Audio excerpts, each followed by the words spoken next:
What is going on, my broskiis? My name is Toadskii, back again, here to bring you guys yet another One Piece Treasure Cruise video. And in today's video, we're here to talk about the brand new KIZUNA clash versus Uta, the super boss KIZUNA. We're not specifically talking about the super boss fight in this video. This video is only going to be pertaining to the normal boss, the 10-star difficulty. I will probably make a separate video regarding the super boss, but I want to give a huge shout out to the worst generation, who are the people who have data mined some of the information for this for the actual boss itself. Now, do take this information with a grain of salt, because I don't think there is like a definitive proof or evidence of these particular gimmicks. So we're just building off of the gimmicks that we have been told from the data miners. However, this may be different from what we experience in the game, but this is what we have right now, so that's exactly what we're going to be talking about. So let's jump into this one with the first boss versus the Psy boss. So the first one, which is the 10-star difficulty, of course. This is not super boss. Just want to make sure that that is clear. We get cooldown here to Cerebral, Free Spirit, and Driven. Typically, it is minus 15 turns of cooldown. Then on Battle 2, there's going to be 8 turns of Despair to both captains. And then when you reach the final stage, there's going to be an immunity to everything except for defense reduction. So you can apply a defense reduction effect. So the KIZUNA Rare Recruit Nami from the recent KIZUNA Sugo Fest will help you get around that. Also, there is the 5 turns of Rainbow Shield and 5 turns of Resilience. Now, there is going to be a counter or an interrupt if you do an attack boost, and all of your effects are going to be removed, your beneficial effects, and you're given 5 turns of attack down, which is really bad. But then after level 30, the Rainbow Shield goes to 6 turns, the Resilience goes to 6 turns, and you're additionally dealt 8 turns of bind to the left-hand side of your team. So a lot of different gimmicks here, but we have 3 separate teams that can go ahead and beat this fight. So this is the first of the teams that we have. Of course, we are mainly focusing on using int characters, as they will have type advantage, and the characters all will be boosted, the fact that they're Cerebral, Free Spirit, and Driven.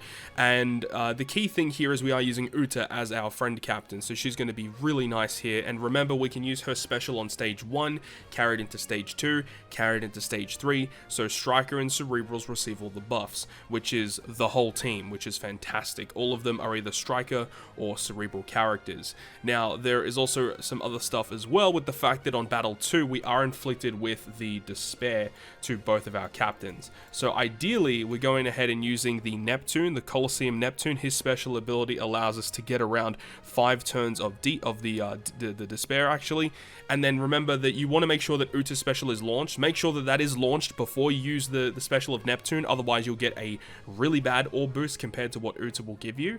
So that's really good. Then you can go ahead and clear that fight pretty easily. Now, when you reach the final stage, there's going to be 6 turns of % damage reduction after level 30. So I'm ideally trying to make sure that the teams beat it after level 30, and this is where this Mihawk comes in very clutch. His special, he does give an attack boost, but that does not matter. The fact that this special gets rid of 10 turns of % damage reduction is really good, and you know, you can just go ahead and use Mihawk as the captain if you want, as the whole team will relatively work under it, but that's completely up to your discretion. And then you've got the Resilience, and the way that we're getting around Resilience, of course, is with the Kid special. So Kid special, as long as we have a strength or an int captain, he's going to do end of turn damage, which allows us to get around that Despair. And then there's going to be 8 turns of bind given to the left side of our crew. So you're going to make sure that on your right side you have a character that can remove bind, and in this instance we're going to be using Boa Hancock. It gets rid of 5 turns of bind, which is great. She doesn't really provide much else. And then you've got Shanks as the captain, who is a relatively okay captain, being an int Cerebral Slasher, and he also has a color affinity special, and he also gives you a chain boost if you've got int characters on your crew, which we do. And of course, Uta's attack and orb boost will be given to the whole team, and you're hitting extremely hard. So this is a generic team that can get the job done. So jumping into the second team, we're using double Uta this time around, and this isn't probably the most optimal team out there, but once again, it's a team that will get the job done. So there's going to be Despair on stage 2, and we're using just supports to get around that, plus our 3 turns removed via our powers or sockets. So we've got 2 turns on the Straw Hat support on Chopper. We have 2 turns with Kanjuro attached to Kinemon Denjiro, and we also have 1 turn with the Morley attaching to Robin. So Kinemon Denjiro are a bit of a weird choice, but they do remove 6 turns of % damage reduction, plus that's the reason why we have the Kanjuro support to enable us to remove the Despair on battle 2. And then we have the Chopper on battle 3 to get rid of the bind after the level 30 threshold, plus he gives color affinity, plus he provides resistance down against the enemy, which is really, really strong. And then for the resilience, we're using the support of Mihawk to get around that, plus we have Caesar, who can give us a very minor chain boost, but I mean with double Uta we can get her chain boost instead. Uta is also the way that we're guaranteeing us some slots, as the enemy doesn't remove any of our slots or change them in any way.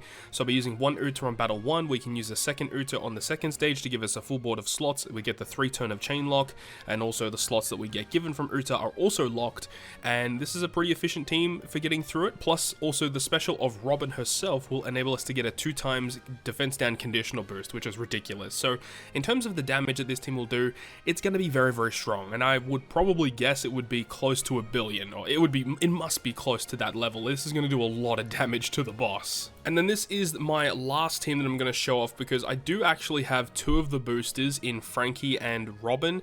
Unfortunately no Nami, but this is what we'll have to make do with what we got. So Free Spirit, Cerebral and Driven get the cooldowns. Robin's captain ability will be boosted in the event, and she becomes a 5.25 captain to Psy, Fighter and Cerebral characters. So all of these characters will be boosted, and the thing is on Despair, we're going to have to deal with Despair on battle 2. We can go ahead and use one of the Robin specials, which removes 5 turns of Bind and Despair, gives us a full board of slots, and also gives us an orb boost. But of course, we ideally want to use Uta on battle 1 so that we can get the Cerebral buffs for the rest of our team, because the whole team is a Cerebral or a Striker, except for Frankie, but that's fine. As long as, if one unit doesn't have a boost, I'm not really too concerned about that, because remember, there is still the interrupt if you use an attack boosting special, so Uta is just one of the best ways to get around this.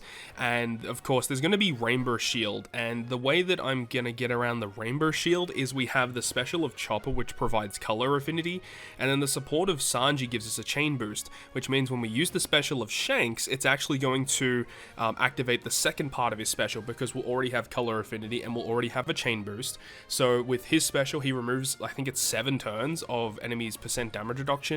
And then for getting around the resilience, we also have the Frankie special, who does end of turn damage for our crew.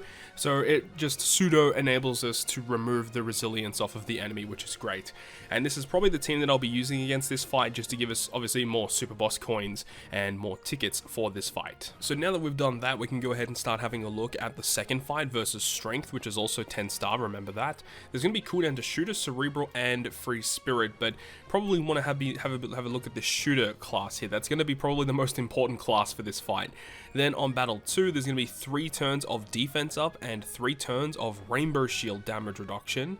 And then on the final stage, you can not do anything to the enemy except for reduce their defense once again, so the new Nami is going to be very good for the conditional boost. 5 turns of Blue Shield, 1 turn of a Barrier, and in order to pierce it, you have to hit 4 perfects. And then after level 30, the defense becomes 6 turns, the Barrier is now up to 2 turns of that 4-hit perfect Barrier, and you're also inflicted with Special Bind. So in terms of the gimmicks, there's actually not as many in this fight compared to the previous fight, but there's still really annoying gimmicks going on in this quest. So let's go ahead and jump into the teams for this fight. So this is going to be the first team that we have here, which is a pretty obscure looking team. But of course, we're going to be using Ben Beckman and Lucky Roo as the friend captain, and we're essentially running a shooter team here. So this is a pretty weird one, but the characters make sense in the grand scheme of things. So remember with the captain ability of Ben Beckman and Lucky Roo, that if you have a character that has barrier penetration, and you have the condition fulfilled to activate it based on your HP level, when you tap a perfect, it removes 1 turn of defense up, percent damage reduction, and damage threshold. So when we reach battle 2, you can see that the enemy will have 3 turns of each of those buffs. So all we have to do is activate 3 of our barrier penetrations, and then we can just go ahead and do the normal attacks to kill the enemy there. Alternatively, you could use a super class special of Ben Beckman Lucky Roo, and that will remove 2 turns of each of these buffs, which is something that you may do as well. Or alternatively, you could keep Ben Beckman Lucky Roo super class for the final stage for the enemy's defense up. Another thing as well is because there is the barrier, and if you have a full team of barrier penetration, you literally don't need to worry about it at all, which is very, very nice. But of course, with the rest of this team here, we have the Sakazuki as the captain. We need to have only strength X and quick characters on the team, and he gives us a pretty substantial attack boost, but his special ability is important because it actually does provide an attack boost to strength X quick, but it also gives a defense down conditional boost guaranteed, which is wicked because we can get that. We can get the attack boost via Sakazuki, which means that we can use the super class special on battle 2, so that makes that stage a lot easier, only having to tap 1 perfect in order to remove the rest of the defensive effects, and we will have an attack boost active. You can definitely go ahead and activate the Ben Beckman Lucky Roo special as well on battle 2 because it is a 3-turn orb boost and a 3-turn chain boundary. You can carry that into the final room. When you reach the last stage, Sakazuki will go ahead and just reduce the enemy's defense up completely, which is just perfect, and it also gives us the conditional boost. And then there is also special bind. Now, in order to get around the special bind, you will need to use certain characters. Like in this team, we're using the Halloween Boa Hancock. Her special does remove special bind. It also does provide a chain lock, which is kind of cool, but that's not really that important if we've already got the chain boundary from Ben Beckman Lucky Roo. Alternatively, you could use like Ace and Sabo, for example. The dual unit Ace Sabo, their special does also remove special bind, and their switch effect also provides you with color affinity, but you can also have like Shanks crew as a captain, because in the blue form of Shanks crew, they are considered a shooter character, so it is like another unit to activate the condition of the superclass special of Ben Beckman Lucky Roo. So those are all alternate options that you can use in order to get around the special bind. And then for color affinity, we have the Magellan, of course, but you could use like Quick Lucci, for example. Like there's a couple of different options, not too many, but there are a couple. In terms of orb boost, obviously Ben Beckman Lucky Roo is going to be very nice here, but then you've also got the Pudding. Now the support on Pudding is this Margaret.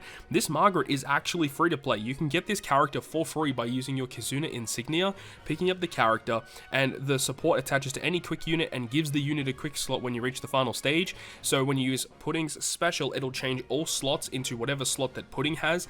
Now, of course, Sakazuki isn't going to be a quick unit, so he doesn't actually get a matching slot. He does give you lots of natural slots, but he doesn't make quick slots beneficial, so it doesn't really matter that he doesn't have a matching slot anyway. He's not going to be hitting that hard compared to the rest of the team. But also something to note is that every character on this crew does have barrier penetration. Doflamingo is not required. You can replace him with whatever you want, but quick shooters with barrier penetration are going to be the best case scenario for getting through this quest if you aim to use Ben Beckman Lucky Roo. And of course, this is just another team that you can go ahead and build if you have your own version of Ben Beckman Lucky Roo. So with running double of them, it makes things a whole lot easier. Pretty simple stuff with Battle 2. Of course, the Captain ability essentially deals with it. We have the special bind removal with the Ace and Sabo with their special, and also we have their switch effect for color affinity. But of course, you can have color affinity with Magellan like you do on this team. You can have Quick Lucci.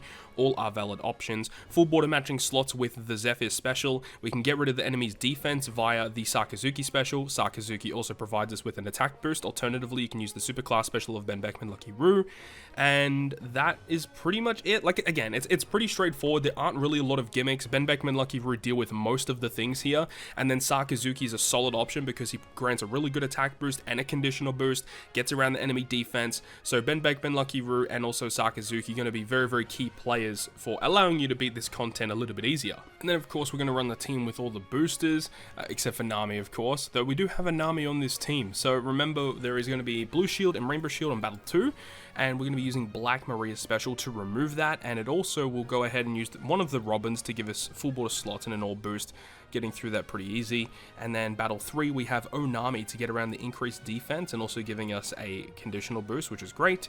And then Luffy gives us an attack boost to the whole team, which actually works out effectively. We have Robin for another orb boost, and for special bind removal, the Frankie actually does that too. So, with the full boosted team, of course, works pretty well, and this is likely going to be the team that I'll be using, at least initially, to get through this fight. Now we move on to the final battle versus Int. 10-star difficulty, Dex, Psy, and Int receive cooldown. Remember, this is an Int fight, so ideally, Psy characters are going to be best. Stage 2, you get a 40% health cut and 5 hits of burn.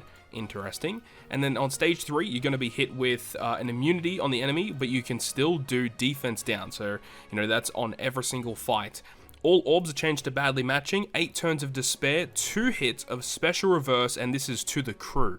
2 hits of special reverse to the crew, so your captains are unaffected by this.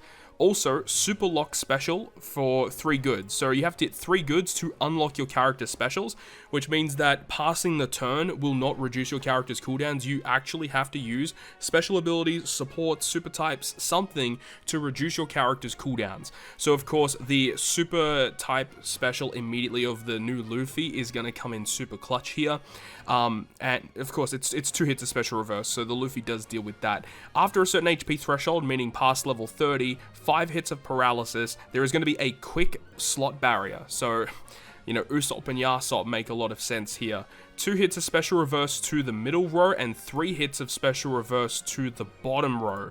So I think this is in addition. So this would mean that it becomes 4 turns of special reverse to your middle row, and 5 turns of special reverse to your bottom row. I think that's what it means, which is just absolutely ridiculous. And I don't know why they're doing this, because this is basically built in such a way where you have to use the new Luffy as a friend captain at a bare minimum. So I'm not really the biggest fan of this one. This is a really poor design, but let's see what we got cooking. So with this team here, we're using Stampede Luffy as the main captain because his captain ability will get rid of the despair you're inflicted with and the paralysis after level 30. So it makes the team a lot easier to use, as you just don't have to really deal with a lot of the debuffs, which is kind of nice.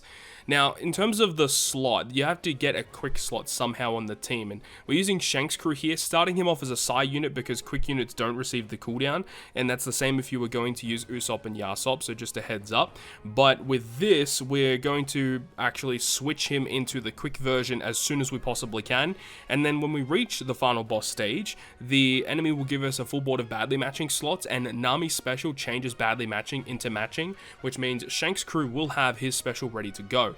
We do have Luffy as the friend captain, of course. His super class special is going to be pretty clutch in enabling us to get some more special cooldown, but we also have Boa Hancock. Boa will completely resist special reverse as a crewmate, and her special gives -2 cooldown. So that plus the Luffy is going to be kind of nice. We do have the Frankie in the support of that Iceberg. Iceberg gives him -3 cooldown whenever it's reversed. So I don't know necessarily if you need that, but it's nice to have it either way. Frankie himself also resists -2 cooldown. So even if you didn't have any other specials, the bottom row gets -5 cooldown after level 30, -2 from his crewmate ability, -3 from the support. He'll automatically be good to go, which is kind of nice, and he gives you an additional -2 cooldown to your Psy characters. And remember that whenever Luffy's special is active, to use it so that you can go ahead and get his boosts and use it as many times as you possibly can to get the attack boost, get the ore boost, buff it, give you the full board of matching slots. You have Shanks' crew to give you a chain lock, and then if you use Shanks' crew special and then you use Frankie special, Frankie will actually buff the chain lock of Shanks' crew, which is actually pretty dope. You can go ahead and use Stampede Luffy on battle 2. You will not need his special for battle 3, which is kind of nice. So it's not the most optimal team out there that can get the job done, that's for damn sure, but it is a team that can get it done at least. So this is the next team here. We do have Usopp, Yasop, and Snake Man here, and of course we're going to be able to switch into them, use their special, get the guaranteed conditional boost, get the base attack boost, get all the good stuff that we love to see. We've got the Jinbei on the bottom row because he does resist 3 turns of special reverse, and of course we're going to have the 2 Luffy super types to give us the -4 cooldown to our crew, which is going to be very useful. And also we have the Chopper special, which we can actually use on battle 2, but alternatively it is probably better to just use it on battle 3 because he gives resistance down, which is kind of nice. It's a nice little addition there. And of course we do have the Shirahoshi and Mancherry because their special ability will get rid of all of the paralysis and all of the despair that is going to be inflicted on the final boss stage, and that's going to be kind of important, you know, to just remove those effects. And of course with double Luffy we're going to be hitting extremely hard. Probably not as optimal to run double Luffy, but you do kind of need it because of the super class special, or the super type special should we say. So again, just running a lot of these high boosted units, it'll do pretty solid damage. I'm not expecting it to really cause too many issues here, but of course if you've got Luffy and you've got Usopp, Yasop, it's going to make the fight a whole lot easier. And then this is going to be the final team of the video where we have the Robin and the booster Frankie. So the cool thing about Frankie is you can use him on stage 2 if you want to get around the burn, but because of how much special reverse occurs on the final stage, I think it's probably a more safer option to just save them for the final stage, leave both Frankies for the final stage. And then of course we do have the Robin, which gets rid of the despair. In terms of getting around the paralysis, we actually have the special ability of the Zoro. So he gets rid of paralysis. Of course we will be able to switch or use his special again, of course, we can just go ahead and use a support as well if we needed to remove an additional turn of paralysis, because our HP is cut by 40% and then we're inflicted with burn. If we get below 50%, it means that the special ability of Zora is not going to be able to work effectively in terms of getting us to use his double special to remove even more turns of paralysis. But Zora does give us color affinity. We have the Luffy, which can give us the attack boost. We have the Robin giving us an orb boost. We have the Usopp and Yasop providing the delayed conditional as well as the base attack boost. And Frankie, of course, enables us to get around a lot of really cool stuff, because he does actually get around a lot of special reverse. I believe at stage 3 he gets rid of 3 turns of cooldown, and because the captains are unaffected by the special reverse, Frankie is definitely the most ideal captain for this fight.